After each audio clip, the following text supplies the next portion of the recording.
In this comedy, Taika Waititi plays Hitler. So don't worry, you're getting a review that's controversy-free because it's all in the boy's mind.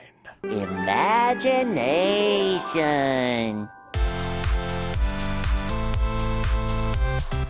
What is up, Flick fans? Welcome back to my channel. Today we are talking the long-awaited movie, at least for me, Jojo Rabbit. I am such a big fan of Taika Waititi. Could not wait to see what he was going to tackle next. I need you in the comments section. Have you seen this film? Are you looking forward to it?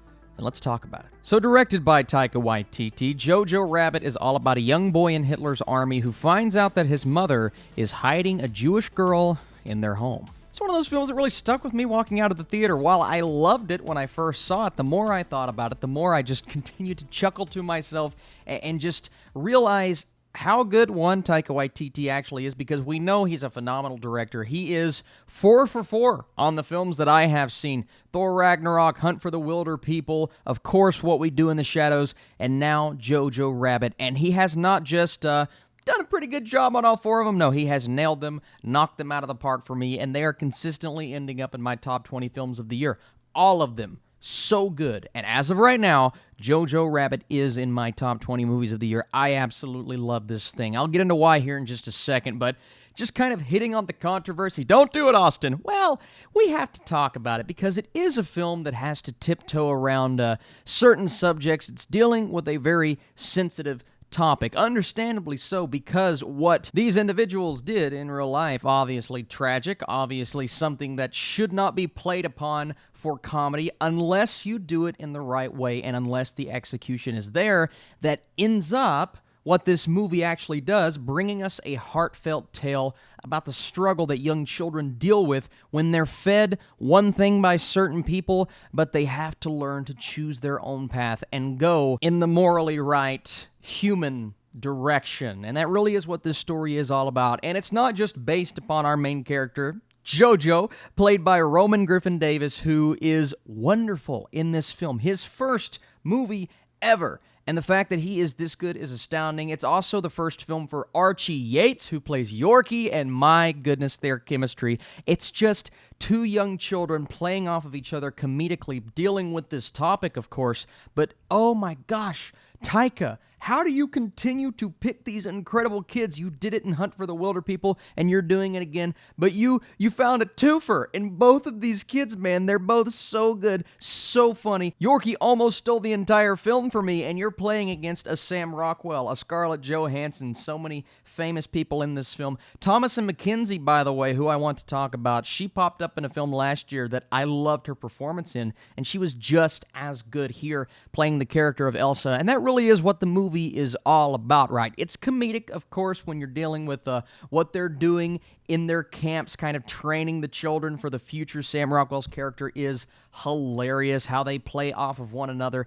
but it's all about the relationship between this young Nazi boy and this young Jewish girl who ends up revealing herself to Jojo because the character of Rosie, played by Scarlett Johansson, ended up taking her in. She is doing the morally correct thing. Jojo did not know this. Jojo has been fed, like I said, one thing his entire life, and when he realizes what is actually going on, as you expect, start coming around more and more to Elsa, and the way that they play off of each other is great. It's way more of a heartfelt film than I think a lot of people are going and anticipating. Is it a comedy? For sure, but is it a pure comedy with nothing else added into it? No.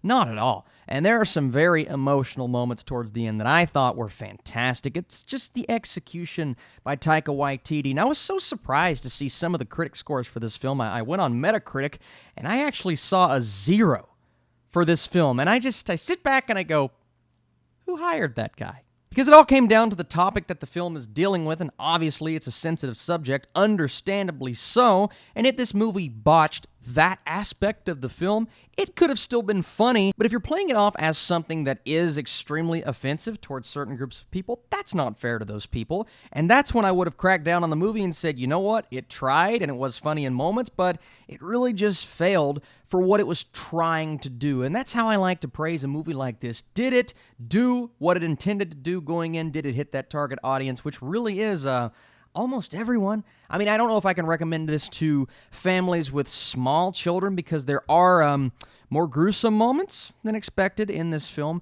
There are heartfelt and touching moments, absolutely, but there are also moments of intensity, one in particular with Stephen Merchant's character. Hey, Stephen Merchant is in this movie. His scene is spectacular, both in a comedic sense. I was laughing, and that's the thing. This movie made me laugh consistently all throughout. I think the humor is 70-30, maybe 80-20. I don't know if I've said that about another movie this year. Zombieland was really funny, but I said in that review maybe the humor was like 60-40, 70-30.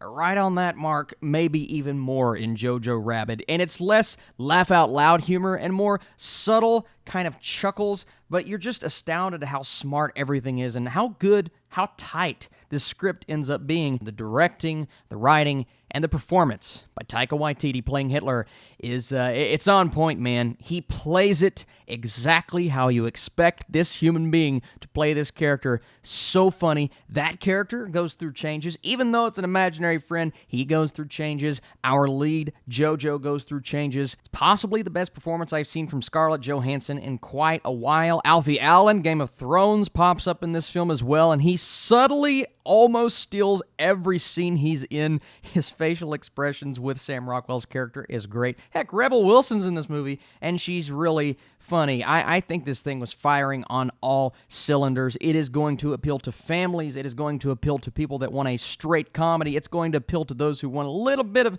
dirty, dark humor in their movies. That's in there for sure. I just think the balance was perfect, and this is one that worked so well for me. It walked the line of not offending groups of people perfectly, in my opinion, and Jojo Rabbit is one of those that I may like a bit more than others, but this is one I have to recommend, and I'm going 88% for this film. Another wonderful outing from Taika Waititi in my top 15 movies of the year. Don't know exactly where it's at, but keep up with me on Letterboxd. You guys will figure that out. Thank you so much for watching this review. My goodness, I was so pumped for this film. Another movie I'm looking forward to that I'm seeing later on this week is The Lighthouse, along with plenty more reviews, tier lists, all of those things on this channel. Thank you guys for supporting this video. If you enjoyed this review, hit that thumbs up button. And I truly appreciate your all support on Patreon. Some cool stuff coming down the pipeline on there. You're the best. I'll see you soon.